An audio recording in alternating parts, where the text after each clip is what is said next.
जय श्री कृष्णा। एक बार फिर स्वागत है आपका आपके अपने चैनल पर जिसका नाम है सनातन संघ। मित्रों, आज हम अपने दूसरे अध्याय के 3 श्लोक का ज्ञान प्रस्तुत करने जा रहे हैं जो भगवान कृष्ण के द्वारा कहे गए हैं।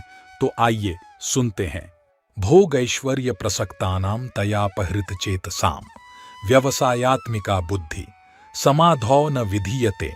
उनका मन सांसारिक सुखों से गहराई से जुड़ा हुआ है और उनकी बुद्धि ऐसी चीजों से भ्रमित है। वे भगवान के मार्ग पर सफलता के लिए दृढ़ संकल्प रखने में असमर्थ हैं।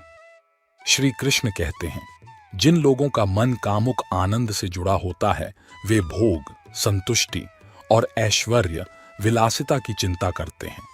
वे अपनी बुद्धि को अपनी आय बढ़ाने और इस विचार में लगाते हैं कि अपनी भौतिक संपत्ति को कैसे बढ़ाया जाए और अपने आनंद को अधिकतम कैसे किया जाए। इस तरह से भ्रमित होकर वे ईश्वर प्राप्ति के मार्ग पर चलने के लिए आवश्यक दृढ़ संकल्प विकसित करने में असमर्थ हैं।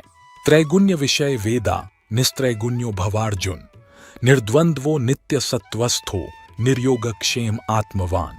श्री कृष्ण बोले, हे अर्जुन, वेद भौतिक प्रकृति के 3 गुणों से संबंधित हैं। 3 गुणों से ऊपर उठकर शुद्ध आध्यात्मिक चेतना की स्थिति तक पहुंचें।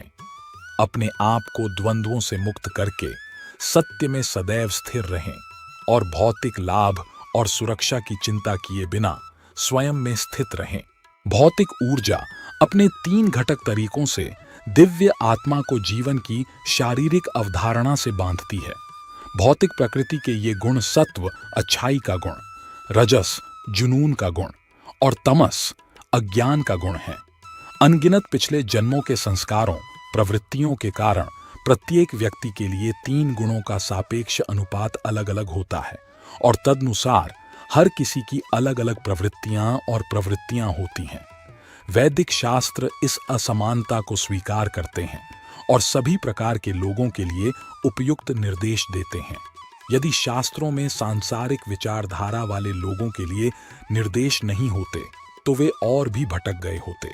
इसलिए वेद उन्हें कठोर अनुष्ठानों के प्रदर्शन के लिए भौतिक पुरस्कार प्रदान करते हैं, जिससे उन्हें अज्ञानता से जुनून की ओर और जुनून से अच्छाई की ओर बढ़ने में मदद मिलती है। इस प्रकार वेदों में दोनों प्रकार का ज्ञान शामिल है। भौतिक रूप से जुड़े लोगों के लिए अनुष्ठानिक अनुष्ठान और आध्यात्मिक जिज्ञासुओं के लिए दिव्य ज्ञान। जब श्री कृष्ण अर्जुन से वेदों को अस्वीकार करने के लिए कहते हैं तो कथन को पूर्ववर्ती और निम्नलिखित श्लोकों के संदर्भ में समझने की आवश्यकता है। उनका तात्पर्य यह है कि अर्जुन को वेदों के उस भाग से आकर्षित नहीं होना चाहिए जो भौतिक पुरस्कारों के लिए नियमों, विनियमों और समारोहों का प्रतिपादन करता है। इसके बजाय उसे स्वयं को पूर्ण सत्य के स्तर तक ऊपर उठाने के लिए वैदिक ज्ञान के दिव्य खंड का उपयोग करना चाहिए। यवनर्थ उदपाणे सर्वथ संप्लुतोदके तावान सर्वेषु वेदेषु ब्राह्मणस्य विजानत।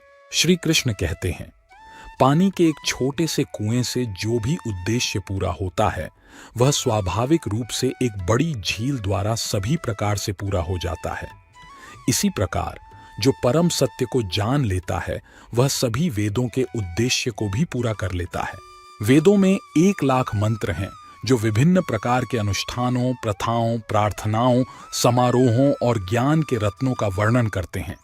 यह सब केवल एक ही उद्देश्य से दिया गया है, आत्मा को ईश्वर से मिलाने में मदद करना। वासुदेव परा वेद, वासुदेव परा मख, वासुदेव परा योग, वासुदेव परा क्रिया, वासुदेव परं ज्ञानम, वासुदेव परं तप, वासुदेव परो धर्मो, वासुदेव पर आगति। सभी वैदिक मंत्रों, अनुष्ठान गतिविधियों, आध्यात्मिक प्रथाओं, बलिदानों, ज्ञान की खेती और कर्तव्यों के प्रदर्शन का लक्ष्य आत्मा को भगवान के दिव्य चरणों तक पहुंचने में मदद करना है।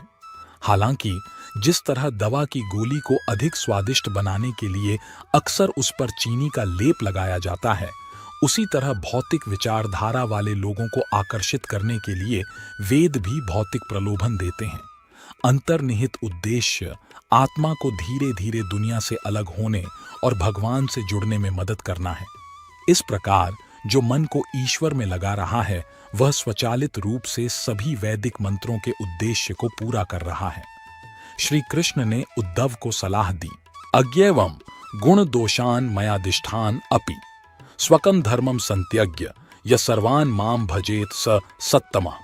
वेद व्यक्तियों के लिए विभिन्न प्रकार के सामाजिक और अनुष्ठानिक कर्तव्य बताते हैं, लेकिन जो लोग उनके अंतर्निहित उद्देश्य को समझ लेते हैं और सभी मध्यवर्ती निर्देशों को अस्वीकार करते हुए पूरे दिल से मेरे प्रति अपना कर्तव्य निभाते हैं, मैं उन्हें सर्वोच्च भक्त मानता हूं। तो मित्रों, आशा है कि आपको इस अध्याय के तीनों श्लोक का ज्ञान प्राप्त हो गया होगा। और अगर आपको वीडियो पसंद आया है तो वीडियो को लाइक और शेयर करें और साथ ही अपने इस चैनल को सब्सक्राइब करें। मिलते हैं अपने अगले वीडियो में कुछ नए श्लोकों के साथ। तब तक के लिए जय श्री कृष्णा।